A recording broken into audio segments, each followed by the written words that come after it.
안녕하세요. 교육학과 교육사회학 전공 박사과정 이규빈입니다.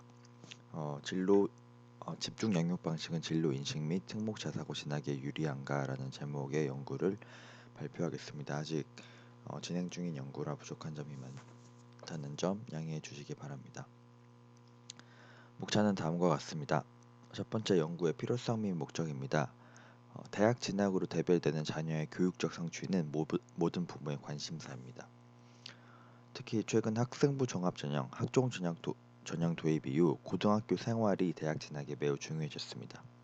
그 중에서도 일반고에 비해 특목 자사고는 다양한 활동을 통해 학생의 생활 기록부를 내실 있게 만들어줄 수 있는 여건이 마련되어 있다고 알려져 있는데요. 실제로 학종 전형의 명문대 합격률이 일반고의 3배가 된다는 교육부 보고가 있었습니다. 한편 특목 자사고 진학 포부는 진로에 대한 뚜렷한 인식을 바탕으로 형성됩니다. 왜냐하면 특목자사고 입학에는 명확한 목표의식과 일정 수준의 꾸준한 학업적 노력이 중학생 때부터 필요하기 때문입니다. 기념비적인 연구인 위스콘신 모형에서는 부모의 가정 배경이 자녀의 진로 포부에 영향을 미치고 이는 추후 교육적 성취 및 초기 직업지위까지 이어진다고 분석되고 있습니다. 이처럼 진로 포부에 영향을 미치는 부모의 가정 배경 중 특히 부모의 집중 양육 방식이라는 개념에 저는 집중했는데요. 자녀에게 직접적으로 영향을 미치는 요인으로 이해되고 있기 때문입니다. 따라서 자녀의 진로 인식 및 진학 포부에 부모의 양육 방식은 중요한 역할을 한다고 볼 수 있습니다. 그런데 자녀의 미래 진로에 부모의 양육 방식이 독립적인 영향을 미치는지에 대한 연구, 그리고 특목자사고 입학과 부모의 양육 방식의 관계에 대한 연구는 이루어지지 않았습니다. 따라서 본 연구는 진로 인식 및 특목자사고 진학에 대한 양육 방식 자체의 영향력을 분석하고자 합니다. 구체적인 연구 가설은 다음과 같습니다. 첫 번째, 부모가 집중 양육 방식의 태도를 보일수록 자녀의 진로 태도 및 진로 인식은 성숙할 것이다. 두 번째, 부모가 집중 양육 방식의 태도를 보일수록 자녀가 특목자사고에 진학할 확률은 높아질 것이다. 첫 번째, 이론적 배경입니다. 이론적 배경 부분은 간단하게만 짚고 넘어가겠습니다. 교육포부를 통한 지위세습 모형인데요. 앞서 간단하게 말씀드렸듯이 지위세습 모형은 부모의 지위가 자녀에게 어떻게 대물림 되는지 그 과정을 다룹니다. 미래에 대한 그 자녀의 포부는 부모의 가정 배경 등의 영향을 받는다고 알려져 있습니다. 따라서 미래에 대한 포부는 가정의 경제, 사회, 문화, 자본이 종합적으로 고려되며 결정되는 것이라고 이해됩니다. 두 번째, 집중 양육 방식인데요. 집중 양육 방식이라는 개념은 라루라는 학자가 개념화한 개념으로 계층에 따라 각기 다른 문화적 논리가 형성되어 있고 이를 바탕으로 양육 태도 및 방식이 다르게 행위된다고 분석합니다. 특히 중산층의 양육 방식을 집중 양육 방식이라는 개념으로 이야기했는데 이는 크게 세 가지 요소로 구분됩니다. 첫 번째는 부모의 언어 사용, 두 번째는 학교 및 기관과의 상호작용, 세 번째는 어, 사교육 등으로 대별되는 과외 활동입니다. 중산층의 양육 방식이 특히 중요한 이유는 집중 양육 방식이 현 사회가 요구하는 기준과 일치하기 때문입니다. 그래서 자녀의 높은 교육적 성취로 이어질 가능성이 높다고 분석되고 있습니다. 세 번째는 특목자사고 진학과 대학 진학입니다. 앞서 간단하게 말씀드렸듯이 학종 전형이 확대됨에 따라서 고등학교 생활이 중요해졌습니다. 그래서 대학 입시는 고등학교의 학생부 관리 시스템에 어느 정도 좌우된다고 이해될 수 있습니다. 특히 특목자사고는 학종 전형에서 유리한 고지를 선점하고 있는 학교 유형으로 이해되고 있는데요. 더 좋은 대학에 진학할 가능성을 높이는 교육적 선택, 학교 선택으로 이해되고 있습니다. 따라서 여력이 있는 부모들은 당연히 사교육 참여 등을 통해서 자녀의 특목자사고 진학을 돕게 되는 것입니다. 그래서 교육 불평등을 이해함에 있어서 대학 입시 때부터 이해되는 것이 아니라 고입 단계부터 본격적으로 교육 불평등이 가시화된다고 볼 수 있습니다. 본 연구의 연구 데이터는 경기교육종단연구의 6천년도 데이터를 사용했고요. 2017년 데이터는 4천년도에 표집된 중학교 1학년 학생들이 중학교 3학년이 되는 해 데이터입니다. 그래서 고등학교 진학 직전 해이기 때문에 고등학교 진학 계획이 뚜렷해지는 시기라고 볼 수 있습니다. 변수 구성은 다음과 같습니다. 첫 번째 종속 변수는 두 가지로 구성했는데요. 진로 인식입니다. 진로에 대한 계획성, 진로에 대한 자기 이해 문항을 교육종단연구에서 묻고 있는데 각각 네 가지씩 총 8문항으로 구성되어 있고 본 연구에서는 8문항을 평균 내서 하나의 변수로 구성했습니다. 점수가 높을수록 진로 인식이 높은 것으로 이해하시면 되겠습니다. 두 번째는 진학 희망 고교 유형인데요. 특목 자사고를 1, 나머지 고등학교를 0으로 코딩했습니다. 특목 자사고는 자사고, 외국어고, 과학고, 국제고의 네 가지를 포함했습니다. 독립변수입니다. 독립변수는 부모의 집중 양육 방식입니다. 앞서 말씀드렸듯이 집중 양육 방식은 세 가지로 구분될 수 있는데요. 첫 번째는 부모의 언어 사용입니다. 양육 범주의 질문에서 감독 및 합리적 설명의 8가지 질문으로 변수를 구성했고요.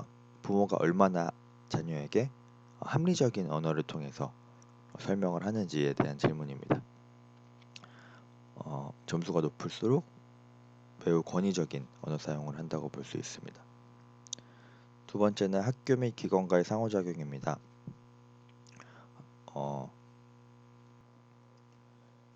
학교 참여 범주의 하위 6문항 및 공개 수업 참여 횟수를 평균 내서 코딩했습니다. 점수가 높을수록 자주 상호작용한다는 의미로 이해하면 되겠습니다. 세 번째는 과외 활동 참여입니다. 과외 활동은 두 가지, 문화 활동과 사교육 시간으로 구성했는데요. 점수가 높을수록 문화 활동을 자주 참여하고 사교육 시간은 0시간부터 45시간까지 코딩했습니다. 세 번째 통제 및 조절 변수입니다. 통제 변수는 인구학적 정보를 통제했는데 학생의 성별, 부모의 가구 소득, 부모 학력을 통제했고요. 그리고 학생의 학업 성취도를 통제 변수로 투입했습니다. 그런데 학생의 학업 성취는 다른 모델에선 두 번째 모델에서는 조절 변수로 투입됩니다.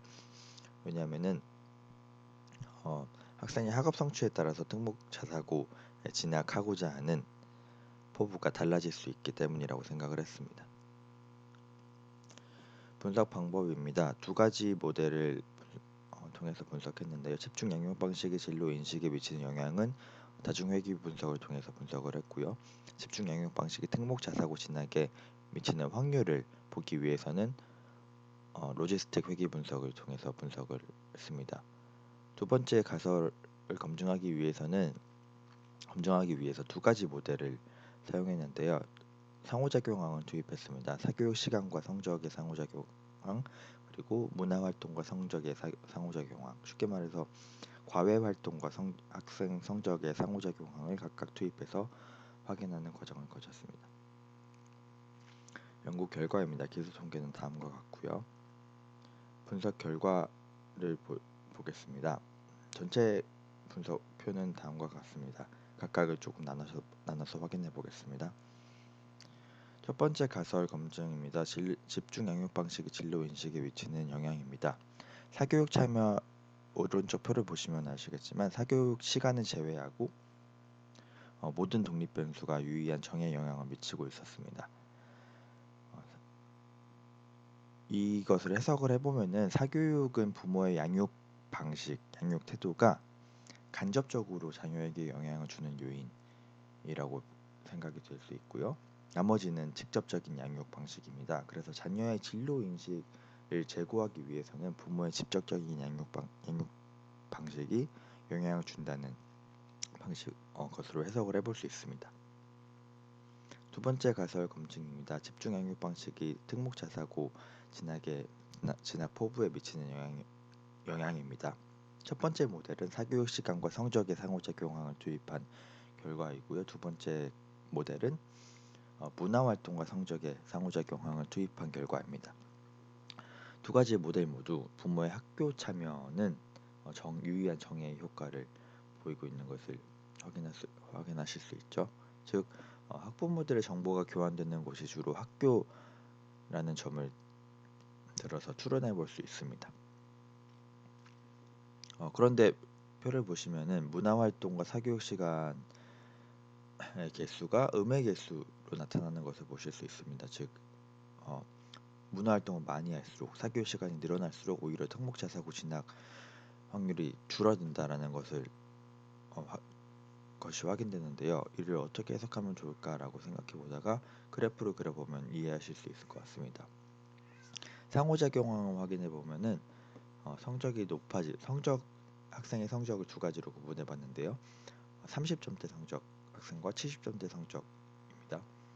성적이 높아질수록 과외활동의 효과는 정적으로 나타납니다.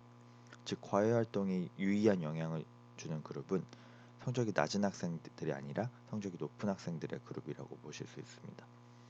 다시 말해서 특목자사고에 진학하고자 하는 포부는 단순히 문화활동을 통해 다양한 경험을 제공하거나 아니면 사교육에 참여시킴으로써 생긴 그런 포부가 생기는 것이 아니고 학생의 성적에 따라서 차등화된 효과가 있는 것으로 이해할 수 있습니다.